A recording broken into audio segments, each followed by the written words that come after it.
Eu quero que você abra o texto, nós vamos estudar Êxodo capítulo 33 e o capítulo 34, alguns versículos. O título do sermão de hoje, Sinai, o Monte da Graça. Sinai, o Monte da Graça. Êxodo 33 e também o capítulo 34. Irmãos, eu quero desmistificar alguns mitos, sendo redundante, que foi criado em várias épocas. Por exemplo, houve um tempo que se dizia assim: o Antigo Testamento não tem mais valor, só o Novo Testamento. E essa inverdade passou. Depois foi dito assim: a graça nos libertou da lei de Deus. Eu fiz esse sermão antes de estudar a lição da Escola Sabatina dessa semana, que é a lei e graça. A graça e a lei não tem nada a ver. A lei está no Antigo Testamento e a graça está no Novo Testamento. Jesus trouxe a graça. Deus era o Deus da lei. Um outro mito, uma outra inverdade. O Deus do Antigo Testamento é Deus o Pai. O Deus do Novo Testamento é Jesus, uma outra inverdade. Mas, irmãos, talvez um dos maiores conceitos que esteja na tua cabeça, um conceito popular errático, é que o Monte Sinai é o monte da lei e o Monte Calvário é o monte da graça. E para que você entenda isso, o título do sermão é Sinai, o Monte da Graça. Mas antes eu quero deixar bem claro para você uma coisa. Depois da entrada do pecado neste mundo, Deus o Pai nunca entrou em contato com a raça humana. No concílio celestial entre Deus Pai, Deus Filho e Deus o Espírito Santo, após a queda do ser humano, após a ruptura, o lapso entre o homem e Deus, foi decidido entre os membros da divindade de que Jesus seria o agente, aquele que se relacionaria com o ser humano. Então, quem visitou Adão e Eva, em Gênesis 3, foi Deus, o Senhor Jesus Cristo. Quem apareceu a Abraão? Jesus Cristo. O Deus que apareceu a Gideão? Jesus Cristo. Todas as teofanias, que são aparições da divindade, sempre aqui na terra foi Jesus Cristo. Ouviu-se algumas vezes a voz de Deus, no batismo de Jesus. Mas Jesus diz, nunca ninguém viu o Pai. Então o Deus do Antigo Testamento é o Deus da graça, é o Senhor Jesus Cristo. E eu vou ler e aí Jesus, quando chega para Moisés no Monte Moriá, e Jesus pergunta, quem és tu? E ele diz, eu sou. A palavra eu sou no hebraico significa aquele que sempre foi, aquele que sempre existiu. Eu sou o que sou. E em São João 8,58, Jesus repete a frase, diz assim, eu sou. E quando Jesus está dizendo assim, eu sou o pão da vida, eu sou a água da vida, eu sou a luz do mundo, eu sou tudo em todas as coisas. Essa expressão eu sou, ele está repetindo o que está lá em Êxodo, Êxodo 3 e 4, eu sou. Então, para que você não tenha dúvida, quando eu falar de Deus, eu estou falando de Jesus Cristo, o Deus do Antigo Testamento e o Deus do Novo Testamento, é o mesmo Deus, o Senhor Jesus Cristo. Então não existe dispensação do Deus o Pai, Deus o Filho e dispensação do Deus o Espírito Santo. Existem duas dispensações: a presença, a imanência, o trabalho, a intervenção de Jesus Cristo, Deus. E agora sim, Ele vai ao céu e vivemos no momento da dispensação. Esse é o momento da dispensação do Espírito Santo. Para você ter uma ideia, eu vou ler aqui. Desde o pecado de nossos primeiros pais, não tem havido comunicação direta entre Deus e o homem. O Pai entregou o mundo nas mãos de Cristo, para que por eles e por sua obra mediadora remisse o homem, e reivindicasse a autoridade e a santidade da lei de Deus. Toda a comunhão entre o céu e a terra tem sido por meio de Jesus Cristo. E quando você chega lá em 1 João 5,29, diz assim: Jesus Cristo, esse é o verdadeiro Deus. Então ponha isso na tua cabeça. O Senhor dos exércitos, o Senhor do Antigo Testamento é o Senhor Jesus Cristo, cheio de graça, bondade, amor, misericórdia e justiça. Então o que nós vamos estudar nessa manhã? Sinai, o monte da graça, a manifestação do Deus Jesus Cristo pré-encarnado. Então vamos ler lá, Êxodo 33, o verso 2. E o verso 3 diz assim: enviarei diante de ti o anjo, lançarei fora os cananeus, os amorreus, os heteus, os ferezeus, os heveus e os jebuseus. Preste atenção numa frase que eu vou dar ênfase, verso 3. Sobe para uma terra que mana leite e mel. Agora guarde essa frase: eu não subirei no meio de ti. Eu não vou com vocês. E aqui começa o contexto. O capítulo 32, 33 e 34 é uma narrativa só. No capítulo 32, Moisés estava no monte, recebendo de Deus a sua vontade e a sua lei adaptada ao ser humano no decálogo, em 10 preceitos, para ser didático.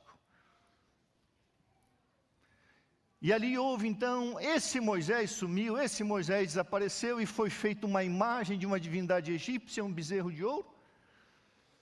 Uma tremenda idolatria. E Deus então manda Moisés descer. E você sabe o que aconteceu? Aquele bezerro foi moído, foi colocado no riacho, eles tiveram que beber o veneno, a água da sua própria idolatria. E cerca de 3.000 idólatras que não se arrependeram, morreram. Porque o salário do pecado continua sendo a morte.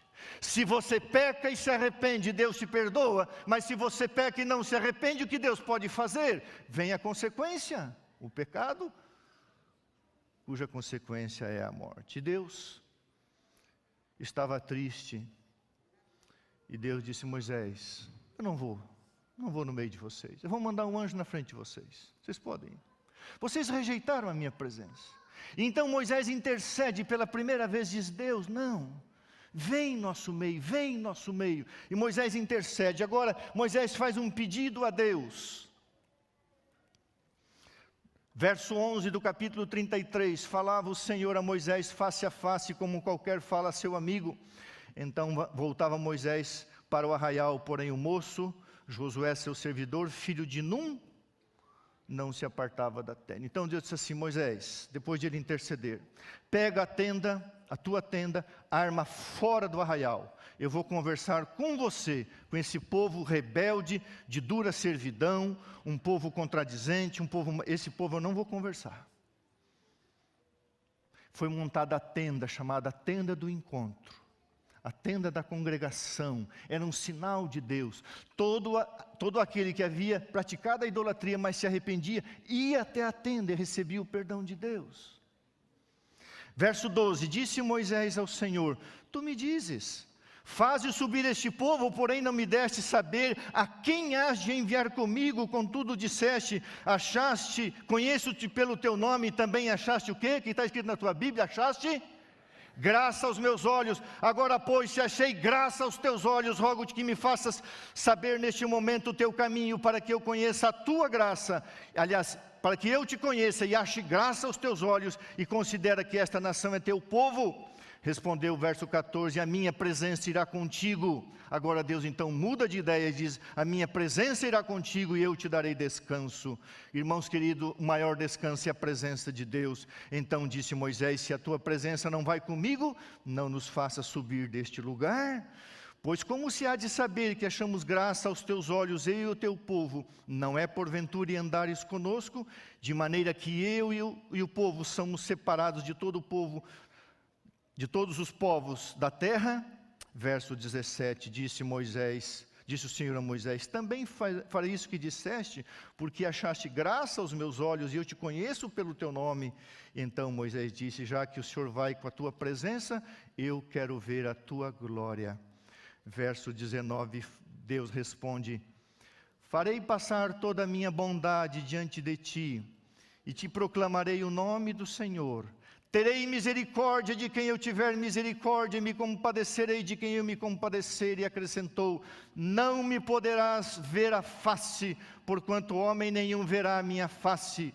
Disse mais o Senhor: eis aqui um lugar junto a mim, e tu estarás sobre a penha, sobre a rocha, quando passar a minha glória, e eu te porei numa fenda da rocha, e com a minha mão te cobrirei até que tenha passado. Depois eu vou tirar a minha mão, e tu me verás pelas costas, mas a minha face não se verá. Verso 2 do capítulo 34, prepara-te, Moisés, para amanhã, para que subas pela manhã ao monte Sinai, e ali te apresentes a mim no cimo, no cume do monte. Verso 5, tendo o Senhor descido na nuvem, ali esteve junto dele e proclamou o nome do Senhor, o seu caráter, e passando Jesus, e passando Deus por diante dele, clamou. E eu poderia dizer: Jesus, Jesus, Deus compassivo, Deus clemente, Deus longânimo, Deus grande em misericórdia e fidelidade, que perdoa a misericórdia em 1000 gerações, que perdoa a iniquidade, a transgressão e o pecado, ainda que não inocenta o culpado,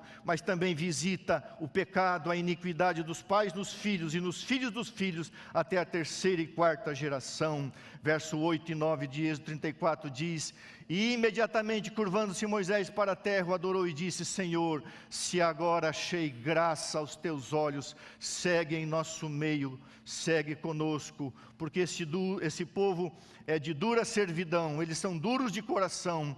Perdoa o nosso pecado, a nossa iniquidade, e toma-nos por tua herança. 6 vezes aqui nesse capítulo aparece a palavra graça. Se eu achei graça, se achamos graça, se ache graça, e finalmente Moisés diz: eu achei a tua graça, eu encontrei a tua graça. Você quer uma manifestação maior do que a graça de Deus no Antigo Testamento, do que Jesus dar na sua pré-encarnação uma visão de si mesmo a Moisés? Eu não entendo, irmãos. Eu não entendo como algumas pessoas chamam o Monte Sinai o Monte da Lei, sendo que a maior prova da graça de Deus é dar uma lei para nos proteger do pecado e de suas consequências, como uma cerca que nos envolve, que nos protege, que nos guarda das mazelas. Eu nunca vi um transgressor da lei de Deus em paz, se ele tem consciência, feliz, um final abençoado. Irmãos, 6 vezes, capítulo 33 diz assim: achaste graça aos meus olhos. E ele diz assim no verso 13: se achei graça aos teus olhos. Verso 13, ache graça.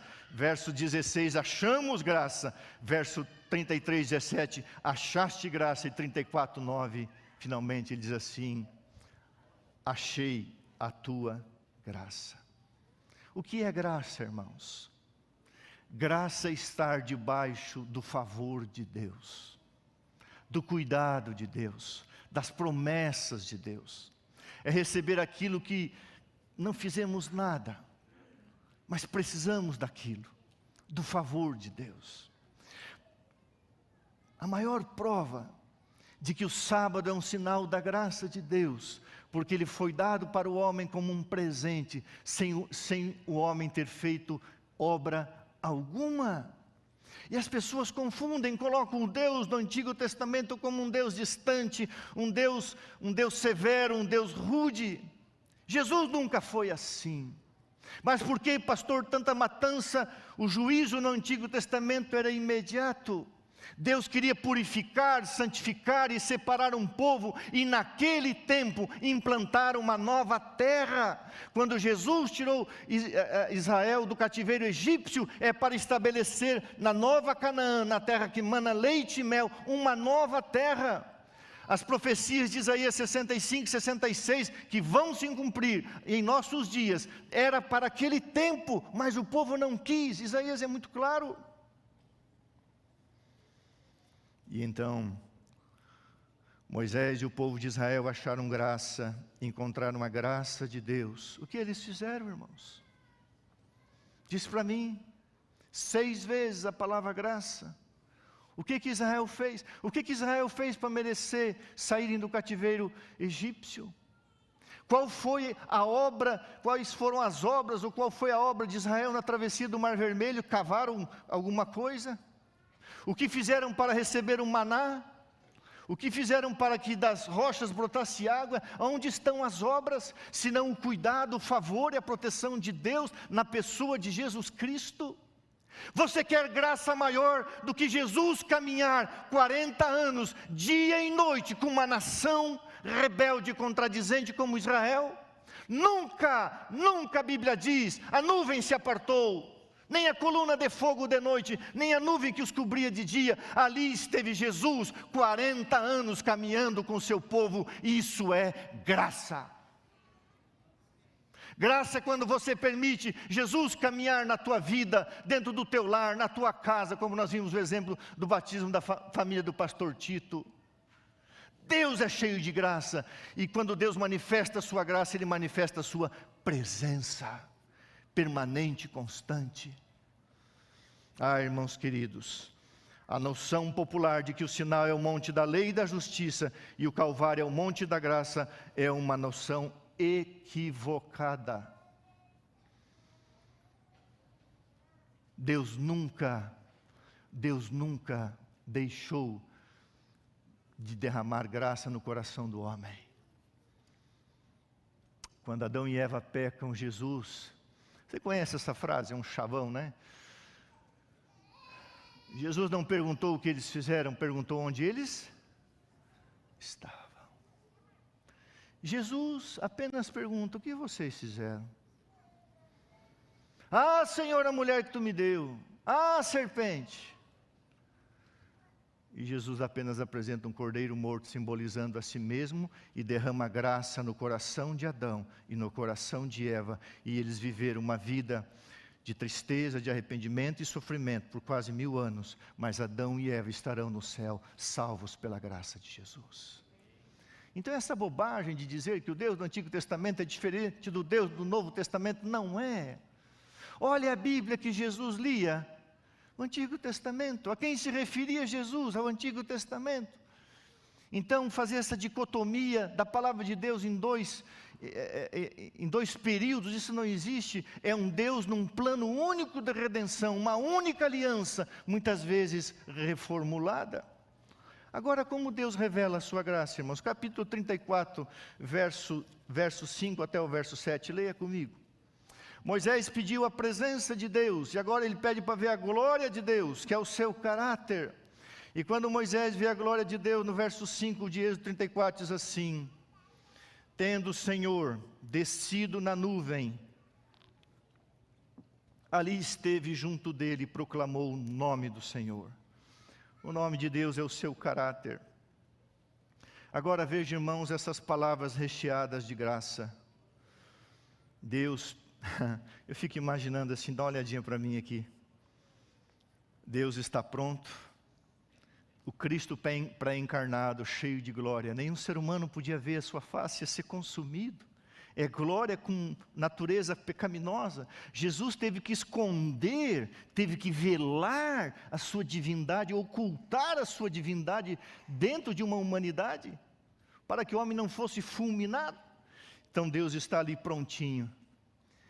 E Deus, por amor e graça, diz assim: se Moisés me vir, se ele me enxergar, ele vai morrer. Então Deus, com a sua mão, ele esconde Moisés e diz: Moisés, você está pronto? Estou. Olha para as minhas costas. Sabe o que é isso, irmãos? Isso é graça. Deus condescendendo com um pedido humano. E verso 5 diz assim: tendo o Senhor descido na nuvem, ali esteve junto dele e proclamou o nome do Senhor. E passando o Senhor por diante dele, clamou Moisés: Senhor, eu vou usar a palavra Jesus, Jesus Cristo, Deus compassivo, Deus bondoso, Deus clemente, Deus longânimo, Deus grande em misericórdia, Deus grande em fidelidade, que guarda a misericórdia em 1000 gerações, que perdoa o pecado, a transgressão e o pecado, ainda que não inocenta o culpado, e aqueles que não se arrependem e visitam a iniquidade dos pais nos filhos e nos filhos dos filhos, até a 3ª e 4ª geração, até a 3ª e 4ª geração. 6 vezes no capítulo 3, no capítulo 33, aparece a palavra graça, e 6 vezes aparece aqui 6 adjetivos ou maneiras de Deus se revelar. É como se você estivesse vendo Jesus no Novo Testamento, esse mesmo Jesus, pré-encarnado, Deus compassivo, Deus de compaixão, Deus clemente, Deus bondoso, Deus gentil, Deus paciente, longânimo, grande em misericórdia, grande em fidelidade, Deus perdoador. Sinai é um monte da graça, não é um monte da lei, onde o caráter de Deus foi revelado, e para cada palavra graça, um adjetivo da sua pessoa. Assim Deus é. Deixa eu perguntar para você, o que você veio procurar na igreja nessa manhã? O que você está precisando? Perdão de Deus? Confesse e arrependa-se, e abandone o pecado, e você será perdoado. Você precisa da compaixão de Deus? Clame. Você precisa que Deus seja bondoso com você? Clame. Irmão, se existe uma coisa que a humanidade tem que entender, por que Jesus está retardando a sua volta, a sua segunda vinda? Existem várias razões, mas a principal: Deus é longânimo para convosco, não querendo que você se perca, mas que todos cheguem ao arrependimento. É uma espera amorosa, para que o pecado mostre quem ele é, e Jesus venha e mostre que ele é o Deus verdadeiro, bondoso e perdoador. Irmãos, Deus não inocenta o culpado. Deus não inocenta o culpado, mas Ele perdoa o culpado. Estou pregando para alguém que precisa de perdão. Alguém que precisa de perdão. Deus não vai passar a mão na sua cabecinha, não, meu irmão. Deus vai te perdoar quando os teus joelhos estiverem no chão, chorando o choro mais puro que existe diante de Deus, o choro por causa dos seus pecados. Ah, irmãos queridos, o que você veio buscar? Misericórdia, perdão, graça, clemência? Vá ao monte da oração e você encontrará. A maior manifestação no monte Sinai foi a manifestação de um Deus perdoador, de um intercessor que foi Moisés, intercedeu 2 vezes dizendo: o Senhor disse que não vai comigo, o Senhor não vai conosco, como? Se o Senhor não for conosco, não nos faça subir desse lugar. E finalmente Deus diz: Moisés, eu vou com vocês. E Moisés, e se eu amo Moisés, viu tanto amor, tanta disposição de Deus, que disse assim: Deus, imagina, irmãos, aqui na igreja, imagina de repente, você ou eu, saímos ali fora, e há uma nuvem, bem perto do saguão. Naquela nuvem está Deus, e você conversa, e aí Deus fala, você não vê Ele, mas você conversa. Você ia ser tentado a pedir, para ver a glória dEle, não ia? E Moisés, percebendo a graça de Deus, disse: eu quero ver tua glória. E a glória de Deus é o seu caráter, a glória de Deus é o que Ele é, o seu amor, e esses 6 adjetivos aqui, a sua bondade, a sua clemência, a sua justiça. E é interessante, irmãos, há um pensamento que está no capítulo 34, verso 28, a gente encerra. Abra lá, um verso melhor dizendo. Êxodo 34, 28 diz assim: e ali esteve com o Senhor 40 dias e 40 noites, não comeu pão nem bebeu água, e escreveu nas tábuas as palavras da aliança, as 10 palavras. Como que você deve olhar a santa lei de Deus? É o vínculo, é o concerto, é o pacto de Deus com o homem ao dar a sua santa lei. Ali Deus deu as palavras da aliança. Ah, irmãos queridos, a graça de Deus é revelada em sua lei de amor. As palavras da aliança são palavras de liberdade e proteção. Deus não inocenta o culpado, mas perdoa o arrependido. Deus é justo em sua justiça, e a justiça de Deus, irmãos, é um atributo do seu amor. Agora, eu vou ler uma frase de um poeta inglês, cristão, que nasceu em 1681 e morreu em 1765, Edward Young, diz assim: a justiça é uma consequência do seu amor verdadeiro, pois um Deus que é só misericórdia é um Deus injusto. Um dos versos que eu mais gosto, quando vejo as injustiças nesse mundo, está lá na carta de Pedro: Deus estabelecerá um reino onde habita justiça. Vou repetir: a justiça é uma consequência de seu amor verdadeiro, pois um Deus que é só misericórdia é um Deus injusto. Imagine, irmãos, com todas as atrocidades, a impiedade, a malignidade, a sodomia que existe nesse mundo, Deus, não, está tudo certo. A violência, a matança, abandonar a esposa, abandonar o marido, trair a família, está tudo certo, beleza. Isso é amor? Isso é amor? Deus, não sendo justo, Ele não é amor, porque justiça é um atributo do seu amor. Sabe, essa semana passada ainda ouvi a mesma história. Eu já ouvi essa história no meu ministério várias vezes. O camarada normalmente é o homem, mas também tem mulher. O sujeito casa com uma pessoa, e ele resolve fazer uma faculdade, como nesse caso foi uma faculdade de medicina, não é daqui, é distante.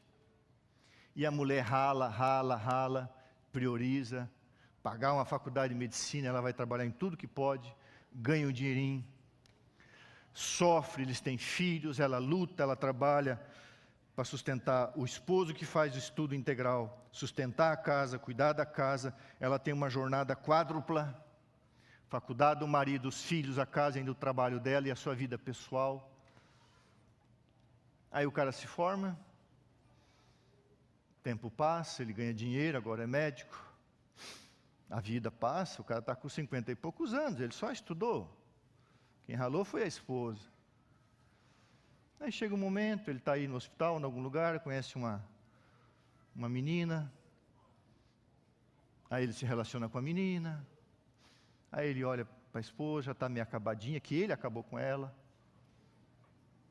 Aí um dia ele chega e diz assim: sabe, eu estive no psicólogo, na psicóloga, e ela me disse, nada contra os psicólogos, tá? Mas o psicólogo fala isso, está errado. E ele disse que o importante sou eu tenho que ser feliz. E eu não te amo mais, eu quero o divórcio.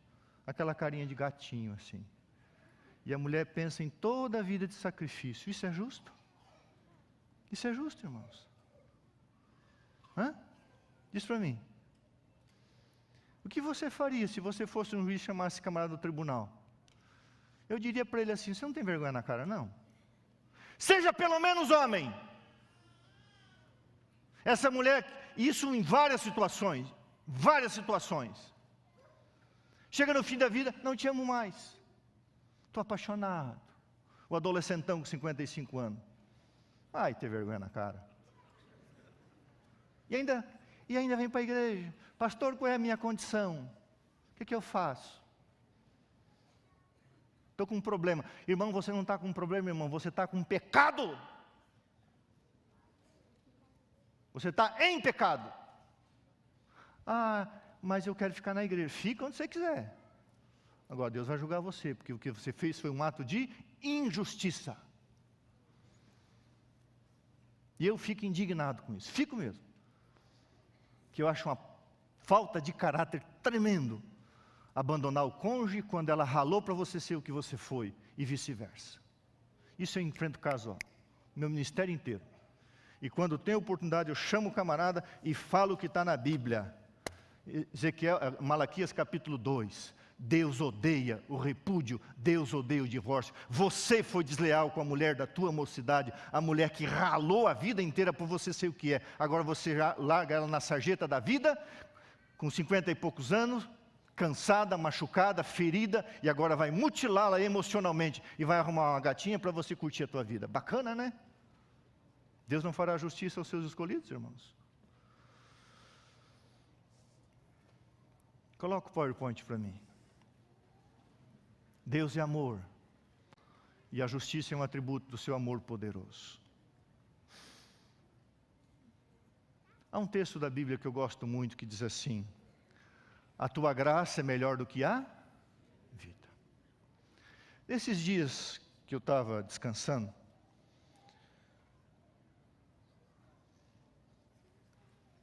na terça-feira, 27 de outubro, no dia 26, a minha mãe completou 78 anos.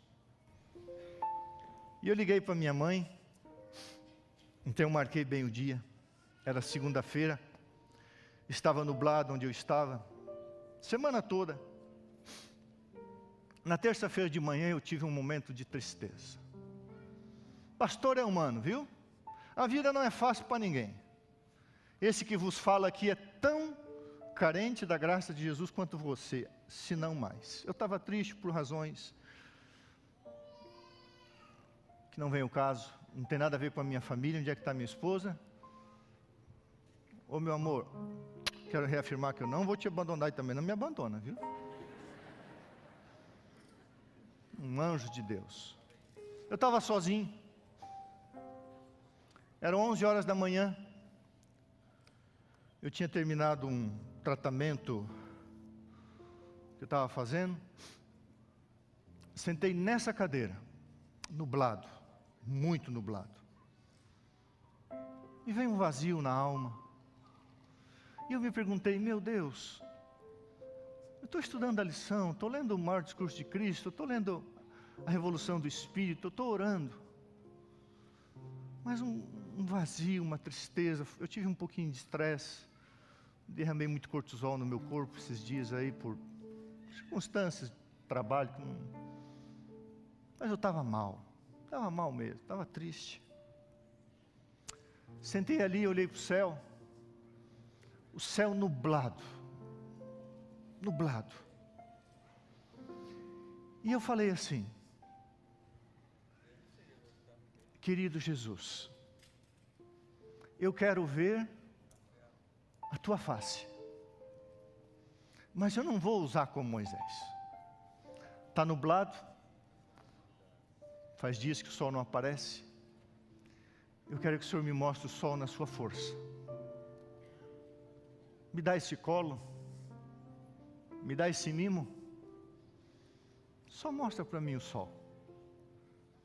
Eu nunca tinha entendido, irmãos, quando a Bíblia diz que a fé vem pelo ouvir a palavra de Deus, mas a fé também vem através de uma providência. Irmãos, eu não sou um místico, não sou de pedir prova para Deus, mas eu pedi para Jesus: eu quero ver o sol. E eu comecei a olhar, eram 11 horas da manhã, eu sabia onde o sol estava e quando ia chegar em cima da meio-dia. E eu fiquei olhando para as nuvens, e veio um negócio que eu não vou explicar, porque a fé não se explica. Veio assim um negócio como aqueles que eram curados por Jesus, de que ia acontecer. As nuvens começaram a se mover, e eu falei: vai abrir. E eu lembrei de um pensamento, diz assim: cuidado com o que você pede, que Deus responde. E de repente, irmãos, essa é a foto que eu tirei depois, eu estava sem o celular. as nuvens foram se abrindo, e de repente o céu se abriu, eu entrelacei as minhas mãos, olhei bem no olho do sol, escondendo seus raios entre os dedos, e houve uma explosão de alegria, de lágrimas. E eu falei, basta. Nunca tinha pedido isso para Deus. Eu falei, pode fechar. Olhei um pouco mais, as nuvens se moveram, e foi fechando, fechando, fechando, e fechou. Eu tive uma explosão de alegria, de lágrimas, e a tristeza foi embora. Eu estava ao lado de uma piscina gelada, pulei na piscina, e aí fui ao encontro de alguns amigos, e eles estavam da vidraça, nós estávamos num grupo de amigos, da vidraça eles estavam me vendo, o pastor parece que está meio tristão lá. Aí um deles falou, o sol abriu, o outro falou, já foi embora. E aí eu voltei, tinha um amigo de Curitiba, eu falei, Renê, rapaz, você pode não acreditar, mas eu tive uma oração respondida agora. Eu pedi para Jesus para ver o sol, e ele abriu e fechou, e durante aquele dia, o restante do dia, o sol não abriu mais. Ele falou, a gente estava aqui vendo, mas não sabia o que estava acontecendo.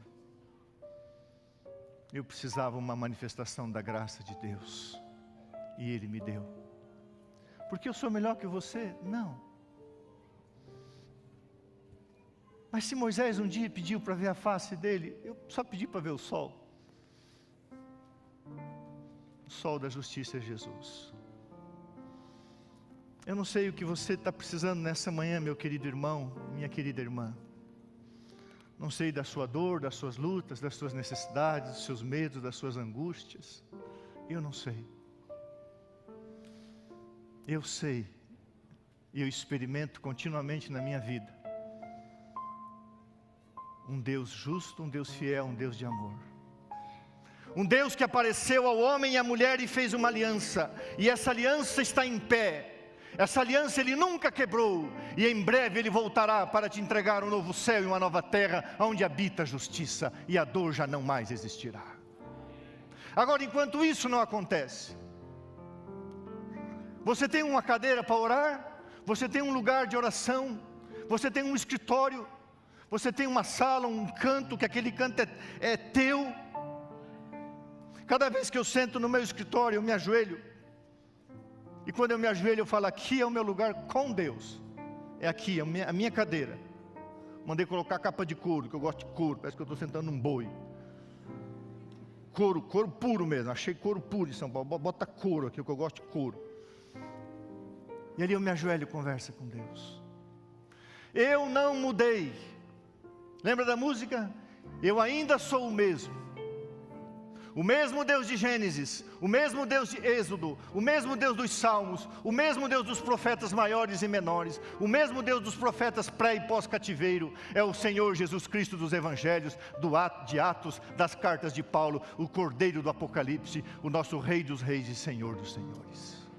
O Monte Sinai não é o monte da lei. O Monte Sinai é o monte da manifestação da graça de Deus, ao mostrar o seu rosto, a sua glória, melhor dizendo, as suas costas, o seu caráter, e andar 40 anos, dia e noite, com um povo rebelde. Sabe o que é isso? Isso é amor, isso é graça, é um Deus que não abandona a sua igreja e não vai abandonar você.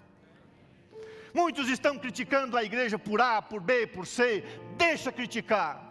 A coisa mais linda, a coisa mais séria, a única coisa que Deus tem nessa terra se chama igreja, que para o humilde é a porta do céu.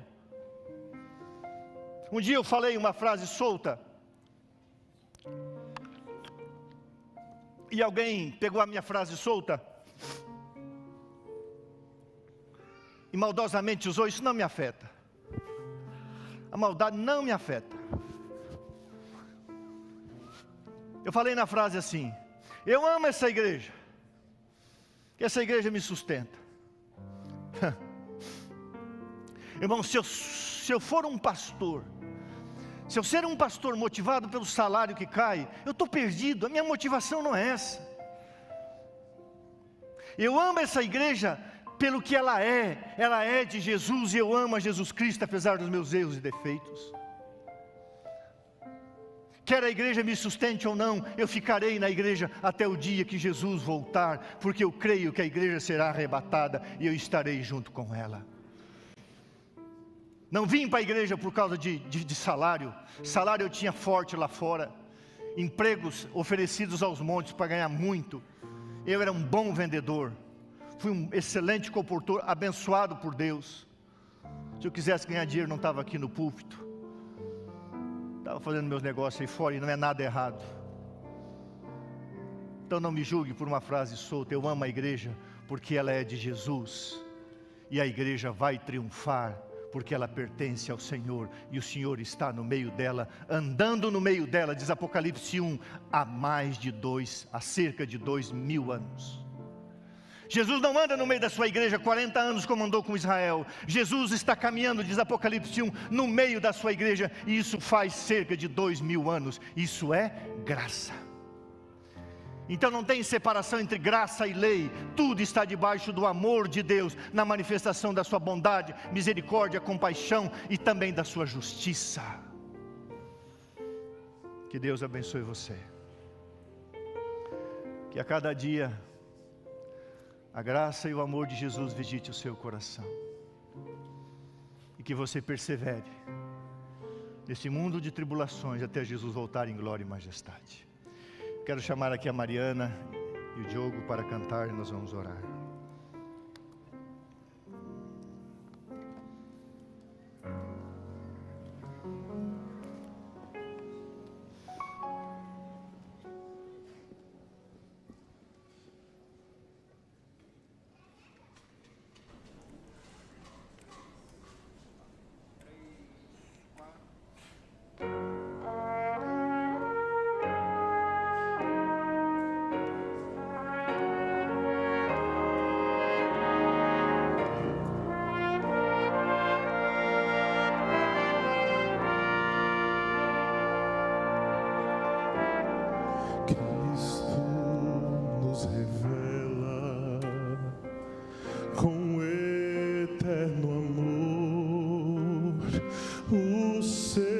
Sacrifício pelo pecador, Cristo nos convida a obedecer. Ele quer mudar o nosso ser. Muitos rejeitaram a libertação e desperdiçaram a salvação. Mas Cristo transforma a quem o aceitar.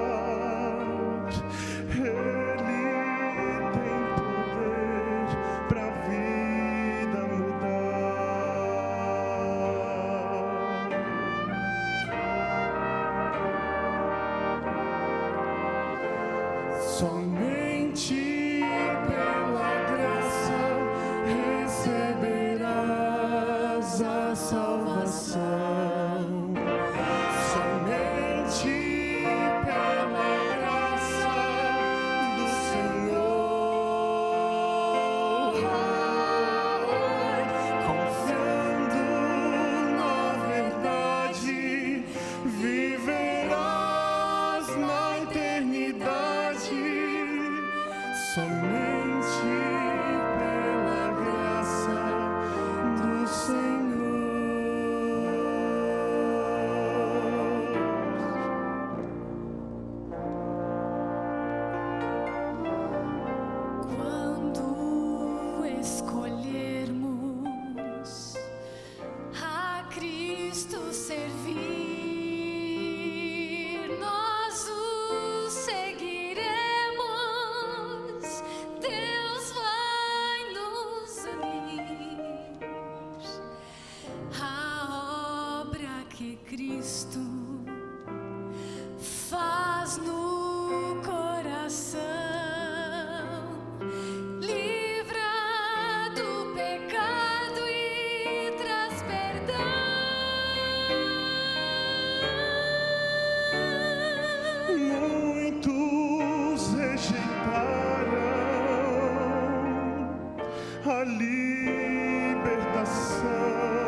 Mas Cristo transforma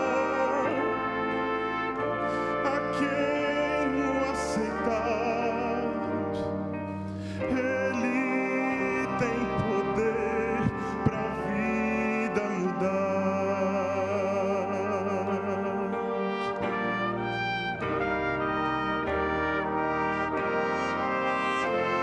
Somente pela graça receberás a salvação.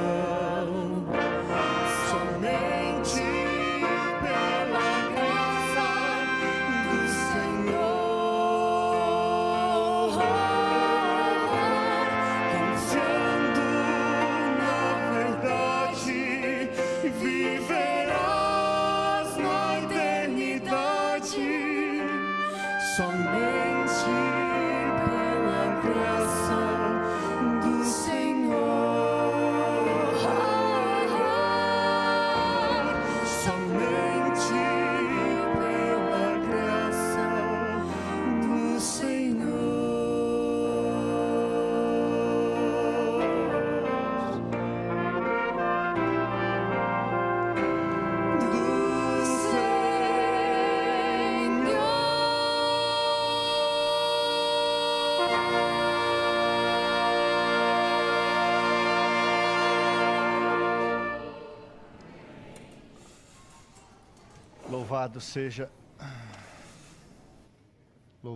Louvado seja o nome de Deus. Você gostaria de sair da igreja hoje, debaixo do favor de Deus, debaixo da graça de Deus? Gostaria? Que o Senhor abençoe a sua resposta. Andar debaixo da graça de Deus é andar debaixo do favor de Deus, porque Deus é misericordioso. Eu oro a Deus para que a graça de Jesus pouse e repouse sobre você permanentemente. Vamos ficar em pé.